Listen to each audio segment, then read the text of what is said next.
Сайн бацгаана уу та бүхэндээ өнөөдрийн мэндийг хүргэе. Чихнүү чимэг подкастын маань 3 дахь дугаар та бүхэнд хүрэхэд бэлэн болоод байна. Энэ удаагийнхаа дугаараар өргөс тэмэг хулган 2 гэсэн Монгол ардын үлгэрийг уншиж танилцуулахдаа таатай байна.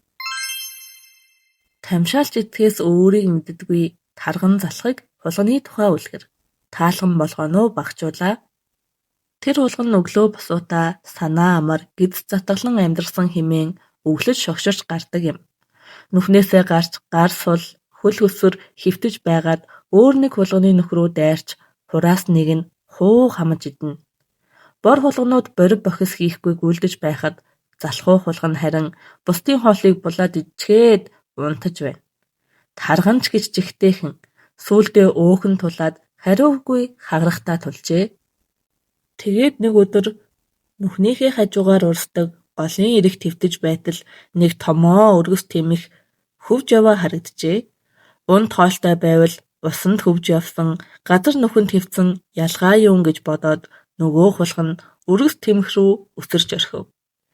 Тэгээд өргөс тэмхээ мэрээд хөвөөд хөвтээд л яваад л байж биеэ зовоохгүй бэлэн хоолтой боллоо гэж бодож хэвцэн хулган нэг мэдсэн таг унтаж орхижээ. Хамаг бие нь хүйт даагаад давхийгээд сэрсэн чинь өргөс тэмэх бараагүй болоод хүлгүй усанд хөвж явах нь тэрээ. Эцсээр байгаад тэр хулган ингэж живж өгсөн юм. Бусад олон хулган нь түүний алга болсныг нэг өдөр гинтгэн өгүүлээд дээрлэхүү, дээрэмчин хулган ашгүй даалд орж ахиж бүүвдэгдээсэ гэсэн гэдээг. Хүүхдүүдээ үлгэрээ сонссныхоо дараа өөрийгөө сорж дараах асуултуудад хариулаарай. Тамшаалч итгэхээс өөрийг мэддэггүй тарган залхах хулганы тухай үлгэр. Таалан болгоно багчуулаа. Тэр хулган өглөө эрт босуудаа санаа амар гидс татгалан амьдрсан хэмээн өглөж шогширч гардаг юм гэсэн хэсгийг тодруулсан үгсийн утгыг тайлбарлаарай. Үлгэрт ямар дүр гарсан бэ? Тэдгээр дүрүүдийн хооронд ямар зөрчил үүссэн бэ? Тэрхүү зөрчил нь хэрхэн шийдэгдсэн бэ? Чи энэ үлгэрээс ямар сургамж авсан бэ? За нэгдүгээр асуултынхаа хариултыг тулгацгаая. Тамшаалах гэдэг нь юмны амтыг үзэхдээ байн уруулаа шилэмдэн амсахыг хэлдэг.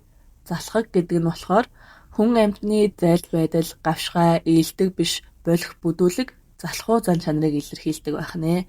Харин болгоох гэдэг нь анхаарах, хүндтгэл зохих хүний харах, үзэх, ажиглах, хянахыг хэлнэ.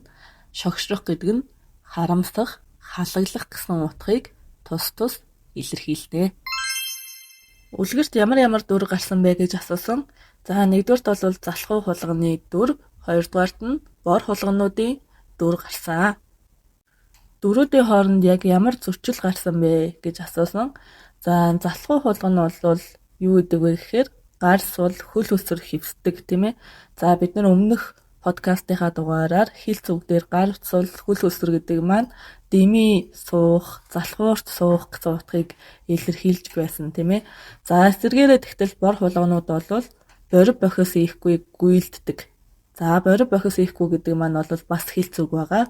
Маш завгүй хоол тэжээлээ цуглуулдаг гэсэн утгаар энд орсон байна. За тэгээд залхуу хулган бол яаж хоол тэжээлээ олж иддэг вэ гэхээр нөгөө борив бохис хийлгүй гүйлддэг бор хулгануудын хоолыг нүхэнд нь ороо шууд хулгайлцдаг тийм ээ. За тиймээс эндээс бол зөрчил үүсэж байгаамаа. За тэгвэл зохиолт зөрчил хэрхэн шийдэгдсэн бэ гэсэн асуултыг бас асуусан. Залхуу хулган голд урсаж явж байгаа өргөс тэмхийг хардаг. За тэгэхээр бэлэн хоолтой байхад бол усан дээр хөвж явсан нүхэнд амьдарсан ялгаа юу байх вэ гэж бодоод өргөс тэмх рүү үсрээд гардаг. За тэгээ улмаар хоолноосоо буюу өргөс тэмхнээсээ жаах нэг идээд унтаад өгдөг. Унтсныхаа дараагаар бол өргөс тэмхнээсээ унаад голын усанд унаад живж өгдөг. Ингэснээр манай зохиолын зөрчил шийдэгдэж байгаа юм. За тэгээд бор хулганууд бол мэдээж дээрлэхүү хулган байхгүй болсонд бол маш их баярлаж ахиж битгий үзэгдээсэ гэд амар жимэр аж төрөн суудаг. Энэ үлгэрээс ямар сургамж авсан бэ? За миний хувьд бол залхуурал бол таны хамгийн том дайсан юм а гэдэг санааг илэрхийлэхийн тулд энэхүү үлгэрийг бичсэн болов уу гэж бодсон. Учир нь залхуу хулгана бол хоол тэжээллээ бэлтгэхээс залхуураад бэлэн хоолны хойноос явж байгаад усанд живж өгсөн. За тэгэхээр энэ сургамж маань бол саяны хэлэх гэсэн санаатай маань таарч байна тийм ээ. За тэгэхээр хүүхдүүдээ та нар шүдээ угаах, гараа угаах, хичээлээ хийх, гэрээ цэвэрлэхээс хэрхэвч залхуурч болохгүй шүү. Яагаад гэвэл шүдээ угаахгүй залхуурснаас болж шүд цоорч хорхоо иддэг. Гараа угаагүйгээс болоод гидсний янз бүрийн халдвар төвчөнд тусах эрсдэлтэй хичээлээ хийгээгүйгээс болоод ирээдүйд сайхан мэрэгжил эзэмшиж чадахгүйд хүрнэ. За гэрээ цэвэрлээгүйгээс болоод бидний орчин тойронд маш олон ням бактери өсөж үрждэг. Гэх мэтлэнгээр залхуурлын үр дүн болвол дандаа сөрөг зүйл байдаг учраас та бүхэн битгий залхуураарай.